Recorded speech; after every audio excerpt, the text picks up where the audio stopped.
Ante el peligro que representa consumir hongos silvestres que en su mayoría pueden resultar tóxicos, la Secretaría de Salud emite algunas recomendaciones que en la voz del doctor Julio César Montiel Aguilar, responsable estatal del programa de prevención de accidentes, bueno, pues nos va a dar a conocer estas recomendaciones. Bienvenido, buenas noches. Buenas noches, muchas gracias.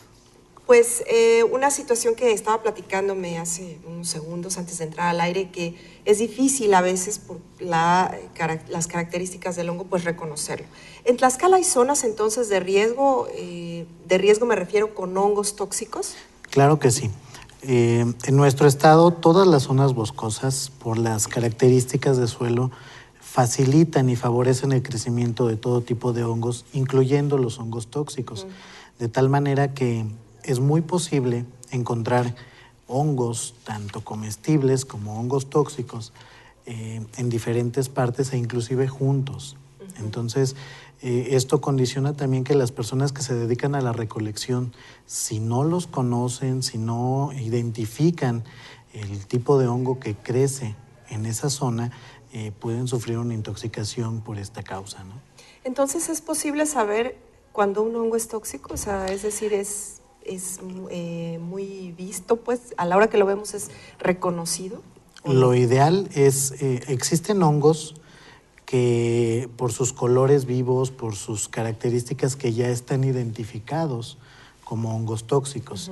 Sin embargo, existen otros que son muy similares a los hongos comestibles, de tal manera que una persona que no tenga el suficiente tiempo recolectándolos o conociéndolos, pues puede equivocarse y llevar un hongo tóxico a casa y consumirlo, ¿no? Generando esto, pues que la familia entera se puede intoxicar.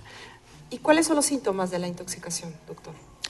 Principalmente es náuseas, vómito, mareos, diarrea en ocasiones.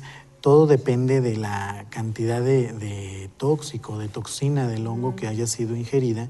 Sin embargo, son los síntomas principales. Lógicamente, esto condiciona que a mayor cantidad de hongos tóxicos ingeridos, pues los daños sean cada vez mayores. Y esto puede comprometer a grados tales como insuficiencia hepática, insuficiencia renal, alteraciones hematológicas entre quienes los hayan consumido y bueno, generando que se curse con una intoxicación grave y que requieran urgentemente atención médica. Lógicamente, desde una intoxicación leve, que como le decía, puede ser náuseas, pueden ser vómitos, deben de ser atendidos y todo esto generalmente confluye en que hubo consumo de hongos. Claro. Y en el caso de saber que ya consumimos hongos, empezamos a sentir estos síntomas que usted ya nos ha explicado, ¿se puede automedicar? Se nos ha explicado que lo más recomendable es ir al médico, pero por ejemplo un remedio natural, algún té, algún analgésico, algo que nos pueda ayudar de momento, ¿es recomendable? Lo ideal es de que no se haga.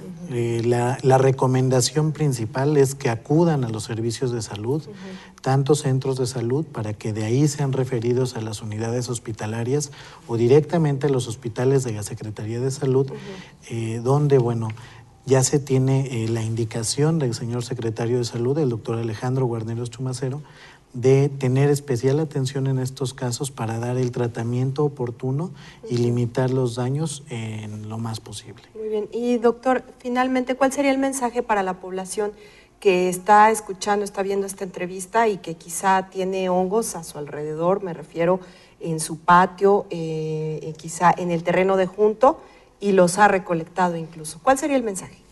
Bueno, principalmente a todos nuestros televidentes, invitarlos a que eviten consumir hongos que provengan ya sea del monte o de terrenos cercanos, dado que no conocemos sus características, y recolectarlos, pues lógicamente condiciona un riesgo para nosotros como para nuestras familias. Invitarlos también a que si van a consumir hongos, que estos sean procedentes de viveros, procedentes de centros comerciales donde ya existen champiñones o algún otro tipo de hongo comercializados y que son criados exclusivamente para el consumo humano. Y esto es con la finalidad de prevenir este tipo de intoxicaciones y que, bueno, pues podamos consumirlos de una manera segura y pues evitar de todas las maneras posibles el acudir a los montes o a los campos a recolectarlos. Claro, bueno, pues le agradecemos, doctor, que nos dé estas recomendaciones, sobre todo en esta temporada de lluvias, que es cuando más se da los diferentes tipos de hongos, ¿verdad? Claro que sí. Muchas gracias, doctor. Gracias Buenas a noches. ustedes.